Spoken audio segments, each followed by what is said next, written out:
Semko, and just on part one there we were talking about hearing your song for the first time on the radio and the rush that that brings. And you know, that being said, can you remember the first album you bought? Can you remember the first kind of artist that spoke to you?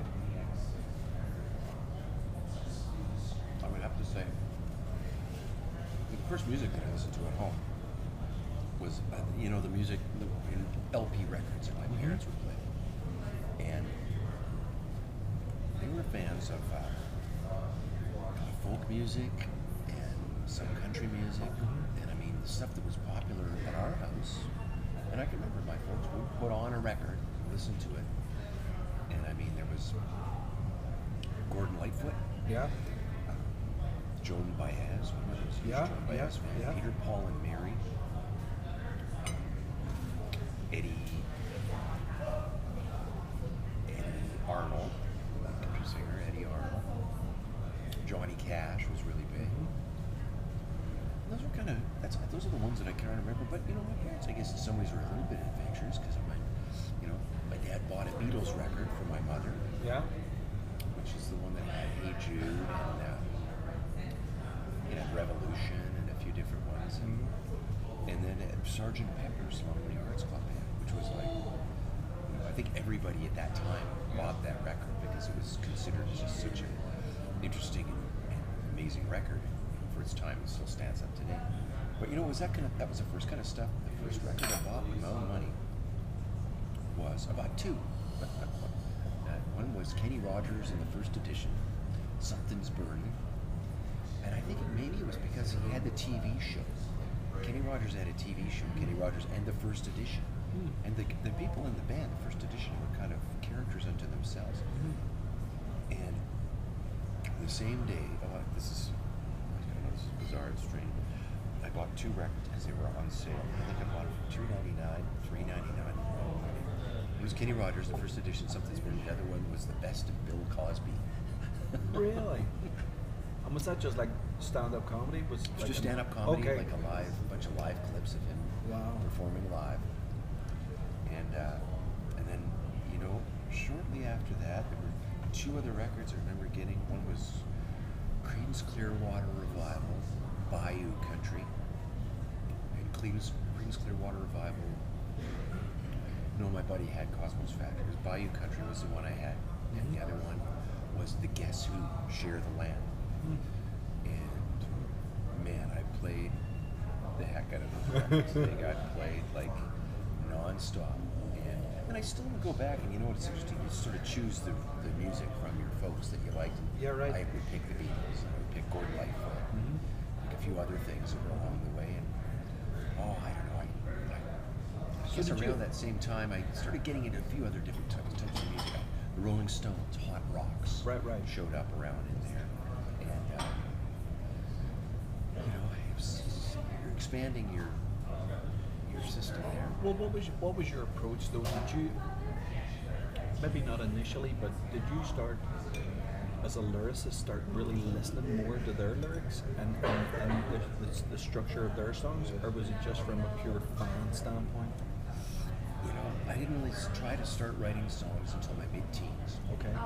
I took guitar lessons at the Y, and then which was great because the instructor there showed me chords and you could learn songs and it was more fun and I had taken piano lessons as a little kid when we lived out on the farm there at the school. I went to Clavette School from grade 1 to grade 7, and they taught the piano lessons at the school, and I took it I think for about 3 years, but piano and trying to read notes was so frustrating for me.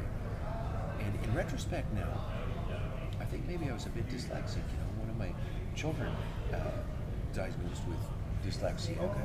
And the great thing is, she was able to get some assistance with that, and has become a great writer, a great reader, and all these things. Olivia's just been able to do that. And I think in retrospect, I think I had kind of the same thing, and I didn't really, it was a different time. It was the 60s, and it was a different time. So, but ultimately, in terms of songwriting, I ended up switching to the bass because every band needed a bass player, and there were lots of great guitar players around. And when we moved in the city, I took took bass lessons, and I took some more guitar lessons. And actually took some more piano lessons and was able to learn how to just do the chords and the stuff that was funner and easier to do.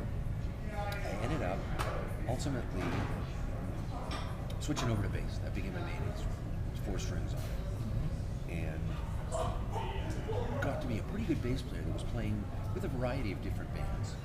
You know, decent bass player within the high school world. And I think it was later high school, decided to try and write songs, and I made an effort at it. The songs were really not very good, very derivative of other music. And because I wasn't writing like myself, and like I told you before, we did that single in the Idols back in 1980. And Merle, you know, he wrote the A side for that, Regine, but he wrote a kind of combination about we had a dog named Regent. So he took and made a French word out of that name, and then made it kind of like about a girl. Right. You know? But it was kind of real, you know. So the reality of that, the song I wrote, the B-side, was completely kind of not me. It was being another character writing it. So I had to work at it quite a bit at first to get my songwriting down. The Idols started, and that was during the sort of the punk new wave era of the late 70s, and it was a real do-it-yourself era. And I kind of realized, you know, a lot of these bands, a lot of these artists are writing their own songs. We should be doing that too, writing our own songs. And it took a lot of effort. And I remember the first song I really wrote that I thought was decent. It was a song that's on the Northern Pike's first album, Virgin. The album's called Big Blue Sky. The song's called Jackie T, which was written about a girl that worked at that time. It was called Pinder's Drugstore. It's now roughly where Shoppers Drug Mart is located off 8th Street there. Okay. She had a name tag that said Jackie T. And, you know, because they wouldn't put their last name on there, etc. And I, you know, sort of had a crush on this girl. I don't think I ever did anything more than, you know, buy stuff from her. Stuff that you didn't need? Yeah, I was too shy to talk to her. Right. Anyway, you know, ultimately. So, but she, but sort of, and I wrote that song, and I remember I said, I'm not going to leave, I'm not going to sleep until I finished this song, until I'm happy with it. And I stayed up for like 3 days. It was in the middle of the winter, and I worked with this song until I finally got it. And I got something that I felt like I was fairly happy and felt like it was real to me. And I mean, hey, it's a very simple pop song. That's what it is.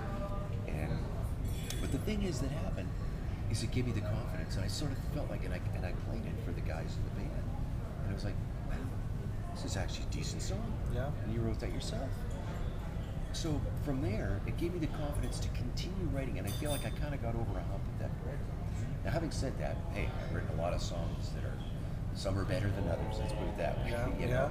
But as time goes by, and the more you write, and the lucky thing was I was in a band, so they become quality control for you. Yeah. You know, and my friends in the Idols who were like Merle Brick, late Neil Morgan, and Don Schmidt, and they become kind of your editors. Right. And the band kind of became a songwriting band, which, you know, and from the Idols, I was in a few other groups, and including 17 Envelope, Johnny Sinclair, and writing your own music became the priority for me. So I just really focused on that and tried to become a songwriter. And the songs, I was in various bands where we could perform, we could work out versions of it. A lot of that's just, you know, I can call it work, but it didn't seem like work because it was fun work to do.